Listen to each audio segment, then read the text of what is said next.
नमस्कार दोस्तों, स्वागत है आपका साइट फॉर वर्ल्ड के ऑफिशियल लर्निंग प्लेटफॉर्म पर, जहां स्टूडेंट्स और जॉब सीकर्स के लिए करियर, टेक्नोलॉजी और प्लेसमेंट से जुड़ी इंडस्ट्री ओरिएंटेड और प्रैक्टिकल नॉलेज दी जाती है। अगर आप अपनी स्किल्स को नेक्स्ट लेवल तक ले जाना चाहते हैं, तो आप बिल्कुल सही जगह पर आए हो। चलिए शुरू करते हैं आज का इम्पोर्टेंट सेशन।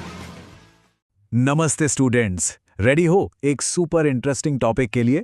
आपके फोन से लेकर आपकी कार तक हर जगह सॉफ्टवेयर है, राइट? लेकिन कभी सोचा है क्या होता है जब ये सॉफ्टवेयर ठीक से काम नहीं करता या ब्रेक हो जाता है? चलिए आज इसको आसान भाषा में समझते हैं। फोकस मोड ऑन है ना? तो सोचो, एक सॉफ्टवेयर बग, क्या ये सिर्फ एक छोटी सी प्रॉब्लम है? बिल्कुल नहीं। बिजनेसेस के लिए ये बहुत महंगा पड़ सकता है। पैसों का नुकसान, मार्केट में रेपुटेशन खराब और कभी-कभी तो सीरियस सेफ्टी इश्यूज भी हो जाते हैं। तो इन सब से कैसे बचें? एक ही जवाब है, प्रॉपर टेस्टिंग से। समझ आ रहा है ना? अच्छा, तो टेस्टिंग का मेन गोल क्या है? सिर्फ एक वर्ड में, क्वालिटी। और क्वालिटी का क्या मतलब है? देखो स्क्रीन पर, कन्फॉर्मेंस टू रिक्वायरमेंट्स। इसका सीधा सा मतलब है सॉफ्टवेयर को बस वही करना चाहिए जिसके लिए उसे बनाया गया था, ना उससे कम ना उससे ज्यादा। सिंपल है ना? ये पॉइंट क्लियर हुआ? चलो अब आगे बढ़ते हैं। अब हम देखेंगे कि टेस्टर्स आखिर करते क्या हैं। वो यूजर्स तक प्रॉब्लम्स पहुंचने से पहले उन्हें कैसे पकड़ते हैं। रेडी हो उनके सीक्रेट टूल्स और टेक्निक्स जानने के लिए? ओके, तो दो मेन अप्रोचेस हैं। पहला, ब्लैक बॉक्स टेस्टिंग। इमेजिन करो एक काला बॉक्स है, आपको नहीं पता उसके अंदर क्या है। आप बस इनपुट डालते हो और चेक करते हो कि आउटपुट सही आया या नहीं। सिंपल। दूसरा है व्हाइट बॉक्स टेस्टिंग, जहां आपको अंदर का पूरा कोड, पूरा स्ट्रक्चर पता होता है। तो अब आप बताओ, दोनों में मेन डिफरेंस क्या है? समझ गए ना? एक में अंदर क्या है नहीं पता, दूसरे में सब पता है। और भी कई तरह की टेस्टिंग होती है, जैसे स्टैटिक टेस्टिंग, जिसमें कोड को रन किए बिना ही चेक करते हैं, या फिर परफॉर्मेंस टेस्टिंग, ये देखने के लिए कि सॉफ्टवेयर ज्यादा लोड झेल पाएगा या नहीं। अब ध्यान से सुनना, ये बहुत इंपॉर्टेंट है। बड़े सिस्टम्स में हर एक चीज टेस्ट करना पॉसिबल नहीं है। तो क्या करोगे? अगर इंटरव्यू में ये पूछा गया तो क्या जवाब दोगे? सिंपल, टेस्टिंग हमेशा रिस्क के बेसिस पर प्रायोरिटाइज की जाती है। जो चीज ज्यादा इंपॉर्टेंट है उसे पहले टेस्ट करो। चलिए अब मॉडर्न अप्रोच की बात करते हैं। आज की इतनी फास्ट दुनिया में क्या एक एक चीज हाथ से टेस्ट करना पॉसिबल है? बिल्कुल नहीं, बहुत स्लो हो जाएगा। इसीलिए ऑटोमेशन आज सॉफ्टवेयर क्वालिटी का इंजन बन गया है। फोकस बना हुआ है ना? स्क्रीन पे ध्यान है? अब इस स्लाइड को ध्यान से देखो।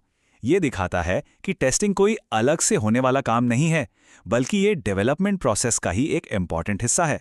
आपको ये स्टेप्स दिख रहे हैं, डिफाइन, डेवलप, वैलिडेट और ऑपरेशंस। इनमें से टेस्टिंग वाला फेज कौन सा है? सोचो। बिल्कुल सही, वैलिडेट। टेस्टिंग डेवलपमेंट के साथ साथ चलती है। तो सवाल यह है कि आखिर हम टेस्टिंग को ऑटोमेट करते क्यों हैं? क्या फायदा है इसका? देखो, इससे टेस्ट कवरेज बढ़ता है, डेवलपमेंट का प्रोसेस फास्ट होता है और इंजीनियर्स बोरिंग रेपिटेटिव टास्क से फ्री हो जाते हैं। और इसका एंड रिजल्ट क्या होगा? सिंपल, एक बेहतर क्वालिटी का प्रोडक्ट।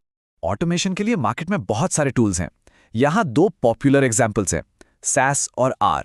SAS एक बहुत पुराना एस्टैब्लिश्ड प्लेटफॉर्म है जिसमें सब कुछ पहले से वैलिडेटेड होता है। वहीं R एक ओपन सोर्स लैंग्वेज है जो बहुत ज्यादा फ्लेक्सिबिलिटी देती है। आपको क्या लगता है, आपके प्रोजेक्ट के लिए कौन सा बेहतर होगा, स्टेबिलिटी या फ्लेक्सिबिलिटी? सोचो इस बारे में।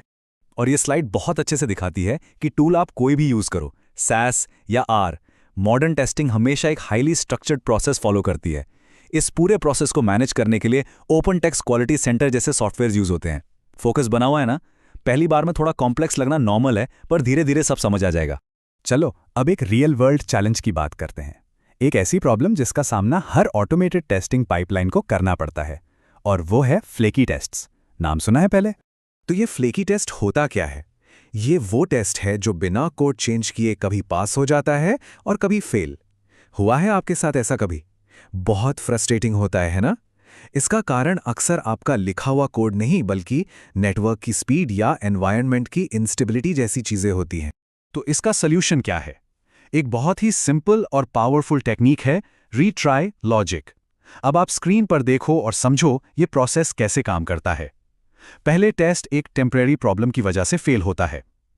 फिर सिस्टम उसे ऑटोमेटिकली दोबारा रन करता है और दूसरी कोशिश में टेस्ट पास हो जाता है। इससे हम फॉल्स अलार्म से बच जाते हैं। कितना स्मार्ट है ना? और इसका इम्पैक्ट कितना बड़ा है स्क्रीन पर देखो। सिर्फ रीट्राई लॉजिक इंप्लीमेंट करने से फॉल्स अलार्म्स 60% से भी ज्यादा कम हो सकते हैं। 60%, ये बहुत बड़ा नंबर है। सोचो कितना टाइम और एफर्ट बच गया।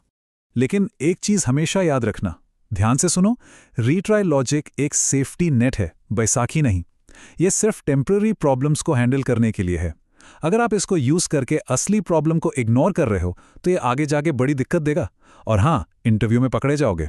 ये पॉइंट नोट किया आपने, बहुत इंपॉर्टेंट है।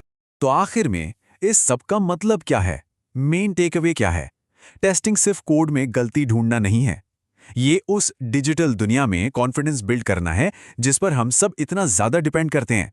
तो चलो एक क्विक रिकैप हो जाए। आज हमने क्या क्या सीखा? पॉइंट नंबर 1, क्वालिटी मतलब रिक्वायरमेंट्स को पूरा करना और रिस्क के हिसाब से काम करना। पॉइंट 2, बिल्कुल सही, स्पीड और रिलायबिलिटी के लिए ऑटोमेशन जरूरी है। तीसरा, आर और पाइथन जैसे मॉडर्न टूल्स हमें फ्लेक्सिबिलिटी देते हैं। और चौथा पॉइंट याद है? हाँ, रीट्राई लॉजिक, जो रियल वर्ल्ड की प्रॉब्लम्स को स्मार्टली हैंडल करती है। Very good. और अब एक सवाल आपके लिए।